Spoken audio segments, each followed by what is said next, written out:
Hello everyone, welcome to another video and welcome to part 3 of the Life in the Mines series. This time I'm going to be looking at the steam age. Before I do, I'd like to ask you to like, share and possibly subscribe to my channel. It's completely free, so it's entirely up to you whether you do, but at least give it a like and click the notification button to never miss a video in this series.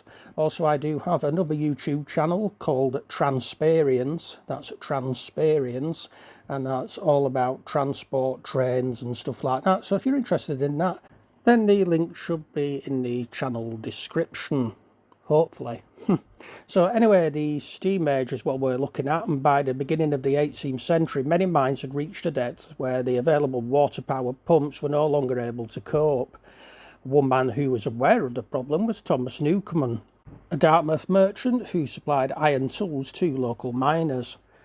Mine pumps consisted of stout vertical timbers, the pump rods attached to a piston that moved up and down in the cylinder, a sort of giant-sized version of the familiar village pump. Gravity took care of the downstroke. What was needed was power to raise the rods. In Newcomen's engine, the pump rods were suspended from one end of a beam, pivoted at its centre.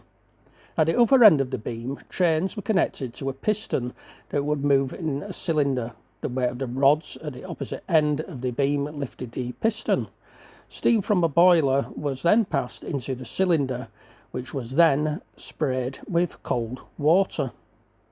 The steam condensed, creating a vacuum, and air pressure on top of the piston forced it down.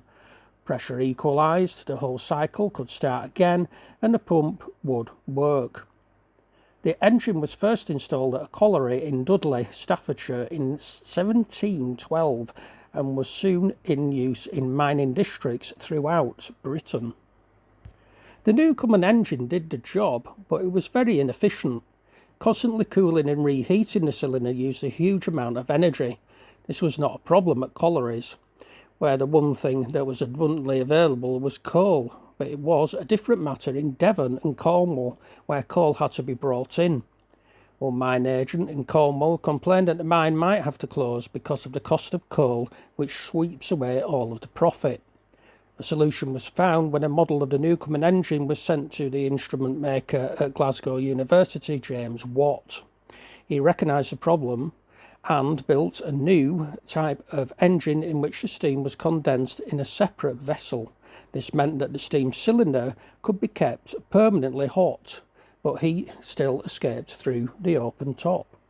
Watt then closed the cylinder, and instead of relying on atmospheric pressure to push down the piston, he used steam pressure. He went into partnership with the Birmingham manufacturer Matthew Boulton, and between 1777 and the end of the century they supplied more than 50 engines to Cornish mines. These were huge machines with the overhead beam supported by one of the walls of the engine house. Few of the engines survive, but the engine houses have become a familiar part of the Cornish landscape. The firm of Boulton and Watt charged a premium for the use of the engines, which was calculated as 1/3 of the saving between using their engine and the equivalent Newcomen engine.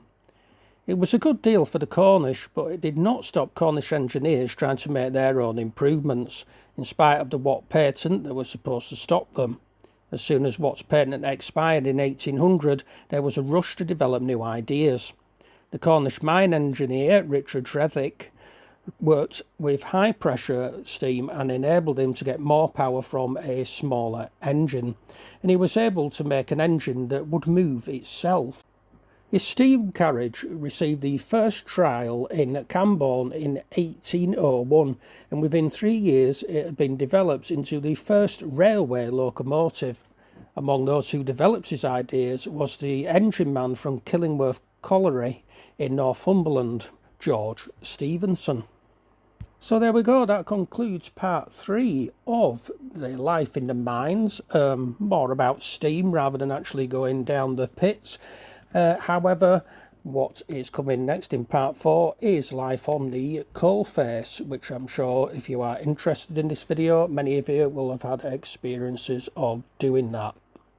So I do hope you've liked it. If you have, please give it a like, also give it a share, and feel free to comment and add your own stories and start a discussion, anything you want to do really.